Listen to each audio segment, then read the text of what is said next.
From Kenan Stadium in Chapel Hill, North Carolina, this is TarHeelIllustrated.com. I'm THI staff writer Jacob Turner, and joining me as he always does, our very own publisher, Andrew Jones. And Andrew, we saw Carolina pick up a big win over UVA tonight, 59-39, on this very field right here. Obviously, three things why people are tuned in for this one. I think the first place we have to start is the running game. It's obviously been something we've talked about a lot before the season started.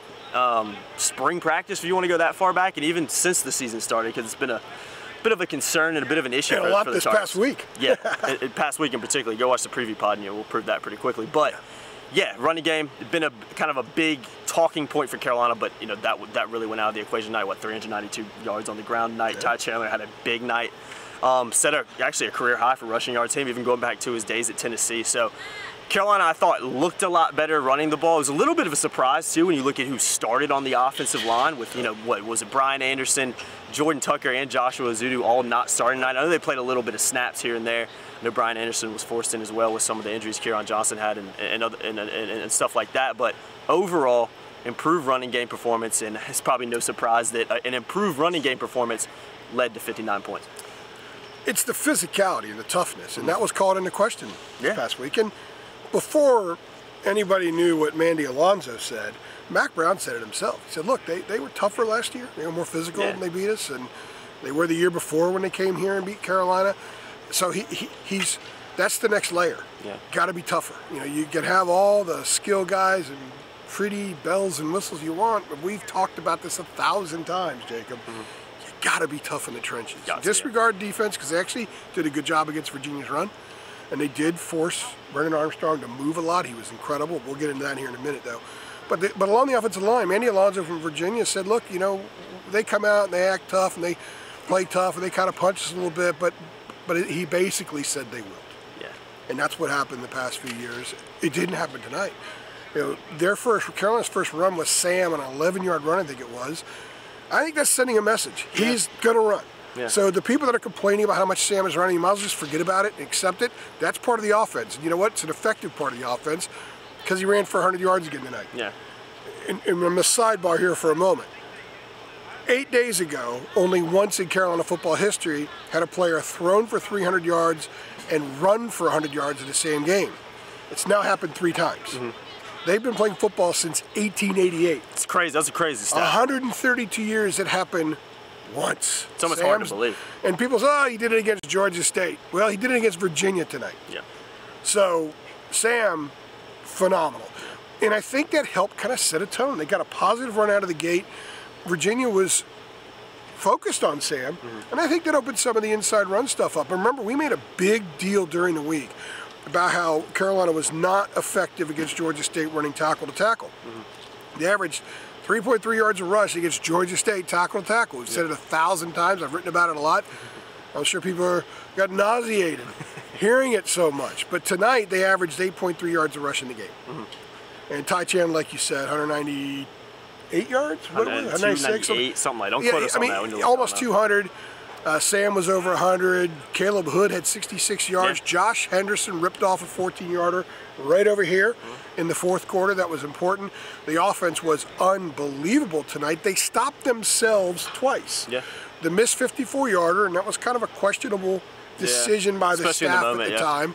And it didn't work out at all for Carolina. And then Sam's interception in the end zone, and I have not seen the replay yet, it appeared that he was touched. Like somebody got to him as he was releasing it, and that's why the throw ended up in Virginia's hands. Otherwise, the offense was flawless. Yeah, I would say so as well. And they were flawless because they were great up front.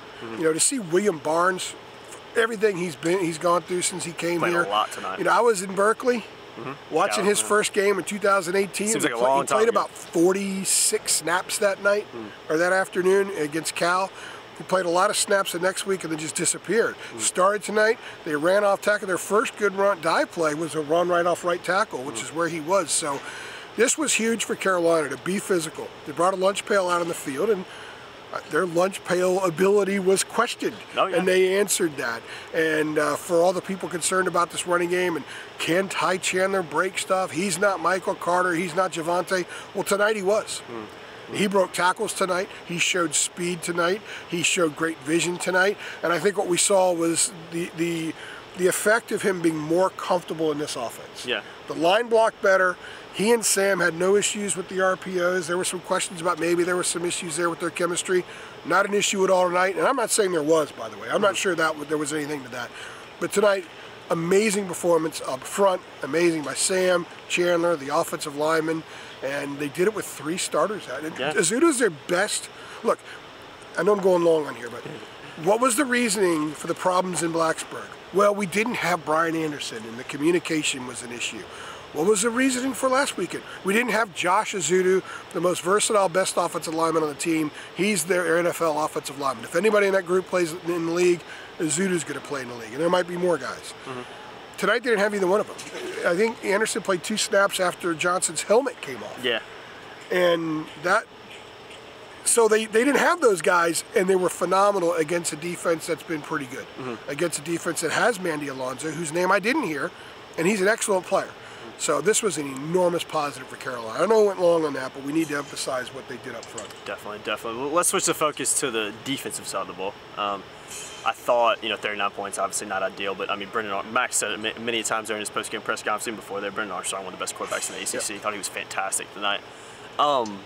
But defensively, first half, not great. Was it 28-24, I believe, at halftime? Yeah. 30. But, looking at that second half, and particularly the third quarter, which is what I really want to talk about, I think things really shifted.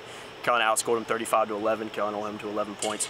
I thought that was a lot better, a lot more than what you expect from this Carolina defense. And that third quarter in particular is really when Carolina came out. I think they scored in their first 3 possessions at least, and the defense came out and made some stops as well, which really kind of ended up ending the game figuratively in a lot of ways. I know it didn't end until the very end, but really it set the tone for how the game was. It kind of wrapped up in the end. So defensively, not great. I don't think it was a great performance when you let up close to 40 points at home. Yeah, in a lot of ways. Yeah, but I think the second half, in particular that third quarter, was at least something to build on going into next week. I'm going to say terrible with an asterisk.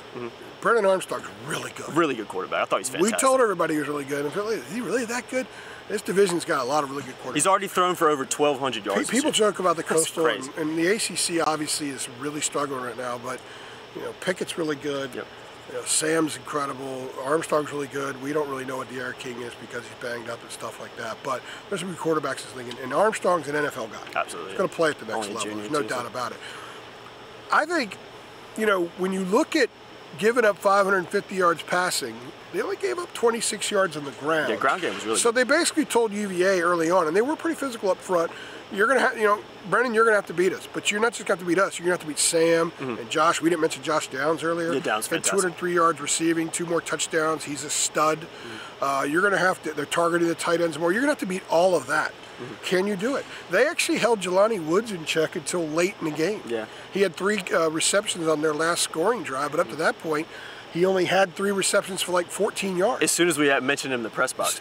Well, and I tweeted, hey, they holding Jelani Woods in check. Next year, reception. That's the beautiful thing about Twitter. Exactly. Twitter never lets you down. Yeah, no, man. But they did a good job in that sense. So they had their moments, and they got turnovers. Look, they forced 5 turnovers in 3 games. They only forced 11 last year. They got the fumble. Yep. It was an exchange. Maybe there was a hit. We haven't seen the replay. They were talking in the press box. It was hard to see from the replay. I think they might award Chris Collins, I believe it is. That's the name that I saw. With knocking the ball loose, and UVA was driving. So they stopped the drive, getting a turnover. And then Conley with his incredible interception over here with a hoof, basically, in a hand, and he got the pick and showed his amazing athletic ability, and they turned that into a score as well. So, when your offense is going to put up 699 yards, and Sam's going to do what he does, and Chandler's going to do what he does, and Josh Downs is going to do what he does. Your defense doesn't have to be great. No. Ultimately, we said this during the week. They just need to win. You need to find a way to win this game and continue to improve and find stuff to fix. They have time to fix some of the things. I'm not sure that this was a defense wasn't good issue as much as it was. Brendan Armstrong was just incredible. I mean, the defense's coverage in the secondary at times, I think in the first half, struggled. Tony Grimes struggled at times. McMichael struggled at times. They were a little bit better in the second half. And, in the first half, I think Armstrong had 5 passes that went for 31 or more yards. I think the longest pass in the second half went for 27, and that was on that final drive when they were already down 3 touchdowns. So it didn't really amount to a whole lot. So I think if you're going to look for little things in the positives, they did come up with those turnovers. And they didn't give up 700 yards and lose. I mean, The defense is not going to have a fun time in the film room. Yeah, they're not going to have a good time in the film room, but they still did a couple of things. And like I said, when you score 59 points, you just got to make a few stops. Yeah. And they made a few stops and they got the win. If this was a game where the offense was like it was in Blacksburg, it would have been trouble. They would have lost. But that wasn't the case tonight. Definitely, yeah. When you got offense clicking. How about Kamen Rucker? Yeah, fantastic. Real fast. Got to mention him as well. Yeah. Kamen Rucker. He's got to play. 5 snaps in the first game. He's got to play. He's a guy who can get to the quarterback. He's got 3 sacks. They have 5 sacks this year. He's got 3. Yeah. He's flushing the quarterback out a lot. And Cedric Gray had his first start. Again, he didn't play defensively in Blacksburg, but he played a little bit last week, was pretty good, started tonight. Coach's decision, he did some really good things. They could build on some of that stuff. They're not as bad as they looked in this statistically. They're better than that. Definitely. Let's move on. Kind of last thing I want to talk about, kind of looking ahead a little bit. Obviously, 2-1 through 3 games. Not a bad start. I know they'd like to have that game with Virginia Tech back if they could do that one over again. But overall, 2-1 through 3 games. Big win in the ACC. Georgia Tech up next week in Atlanta. I know they kept it close against Clemson today. Like I think you mentioned it. They were on the goal line. I don't know how much you can look into that. I think Georgia Tech is a decent team, but they've been up and down so far this season as well. So I think it remains to be seen what Georgia Tech team you're going to see show up next week. But I guess you could say the same thing about Carolina in some ways based on kind of what we've seen so far. So looking ahead, I think Carolina's got a really good opportunity, particularly if they can keep clicking on all cylinders like they did tonight. Offensively, the defense obviously needs to improve and can't be letting up 40 points a game. But I think Carolina, when you look at the schedule moving ahead, starting with Georgia Tech and Atlanta, has a really good opportunity to string some wins together against some teams that, let's just say, aren't great so far from what we've seen. Let's ask the question, what does this mean? What does tonight mean? Well, they faced some adversity there late in the second half. I mean, that interception, that would have put them up 31-14. The field goal attempt, which a lot of people questioned with 1:01 left, and it gave Virginia the ball in a little bit better field position. You knew Armstrong was going to chuck that thing around and get down the field. So they go down 28-24 at halftime. And I think that this is the first time this season we're going to bring up the P word. I love it. But they're still in a process. They're still growing as a program. There's so many young dudes that play a lot of important roles in this team that didn't have a normal year last year. So this is their first normal year, and you've got some true freshmen out there. So the part of this team's process are its growth points. And we saw a growth point tonight was it's 24-7. It's supposed to be 31-14, and wham, it's 28-24. The chatter in the press box was interesting. The rumbling in the stands was interesting. I went out to the back of the press box where we could overlook the entryway over by the hospital, that entrance over on this side of the field, and I was watching people leave. Yeah. There's no re-entry here. Nah. They aren't going out to have a drink and come back in. Like at some stadiums, they can do that, right? They can't do that here. These people are like, you know what? I'm tired of this. This club can't stop anybody. These guys aren't as good as we thought they were going to be. So there was a disgruntled vibe in the fan base that I could see just looking out the window. Yeah, Spent like 5 minutes, and I counted a couple hundred people. It was a bizarre first half, really. And it thinned out. If you watch the video of the game, it thinned out. They didn't come back, obviously. So these kids flipped it around. I asked Mac about it. He said he was worried at halftime about them, but he noticed that they weren't worried. They figured out a way to fix it. And let's go back to Blacksburg, and let's go back to last week when we talked about how they made adjustments in the game and they played better as the game went on. They were much better in the third quarter in Blacksburg than they were in the first half. Last week they were phenomenal in the third quarter against Georgia State. They fixed some stuff that wasn't working well. They put their foot on the throat and they pulled away. 21-3 in the third quarter tonight, 191-77 in total yards. They did it again. This team is self-correcting during the process of games, whether it's adjustments the coaches make or guys just saying, dude, we got to play better. Yeah. They've shown that through 3 games. That is growth. That's a program coming together. You're not going to see them look supremely pretty and pristine every week. It's not going to happen like that. Alabama almost lost today. Yeah, Florida's a good team. Everybody thought Alabama, they had already crowned them national champ the way the country's looking right now, right? Everyone's got stuff they got to work through. You only get 2 scrimmages in fall camp now. So you've got to get out here and play and figure out who the heck you are. So they made the progress. They did it during the course of the game. That was a growth sequence for this team that should be able to carry them moving forward. And as you pointed out, look at the stretch coming up. Whatever, I got to watch the Georgia Tech game. I'm going to watch that probably Sunday night or Monday or whatever it is. Bit up and down. We don't even know what Clemson is right now. Clemson's trying to figure stuff out too. But I saw Georgia Tech twice before, and they weren't impressive. No, they didn't look good. Then you got Duke. Okay, Duke beat Northwestern, so maybe Duke's a little bit better than we thought, but I still think that's a manageable game in this stadium. Miami has looked terrible so far. Yeah, they look like that. There's lots of disorganization. Actually, FSU comes before then. Talk about disorganized. Yeah, I'm about to say. I mean, FSU and Miami are completely disorganized. So that carries us through to the end of October when these guys go to Notre Dame. So they have very winnable games coming up.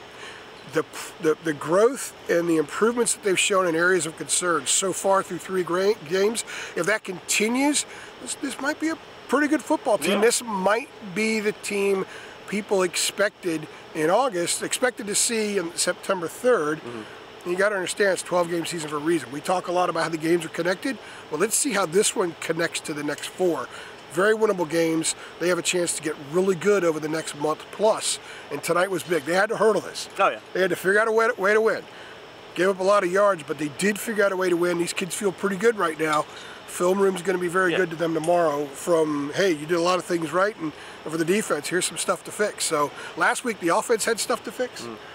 Even though they scored 59, now the defense has stuff to fix, and I think that they will do that. Yeah, absolutely. Carolina getting the big 59-39 win over Virginia. 98 points, also the most combined points in the South's oldest rivalry as well. So I like to call it a QB clinic tonight because I think that's exactly what we saw. You saw some great quarterbacks out there tonight, and I know from a news perspective it was fun to watch. I mean, it was just back and forth, you know what I mean? 2,700 words of typed notes, and you saw my pages as well that I handwrite, so. Mm-hmm.